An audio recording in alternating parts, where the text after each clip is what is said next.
ઈ તો હારું છું અહીંયાથી નીકળી જા નકર બેલની હવા ખાતા હોત આસી વાતો સરદાર એ બાબા કોઈ દે દે બાબા જમવાનું શું બાબા કોઈ દે દે બાબા જમવાનો જુગાડ થઈ ગયો બાબા કોઈ દે દે બાબા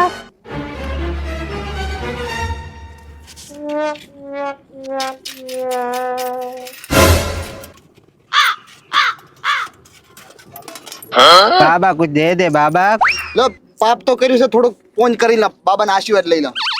બાબા પહેલા ગો બાબા હે શિષ્ય તમે જે કાર્ય કરી રહ્યા છો એના ઉપરથી મને એવું લાગે છે કે અહીંથી દશા ભૂડી થવાની છે આથી બોડી દેશા સરદાર શીશડી ખાવાના વેતના રહ્યા નથી હવે શું સેવ મમરા ખાવાના વેતના નહીં રહો આથી પોડા દિવસો ચેવા હોય ભવિષ્યવાણી થી બિયાબન ન હોય તમે ડોન છો આપણો દબદબો બનાવવાનો છે એમાં એવું છે ગુડુ કે હું ડોબાથી કંટાળી જો છું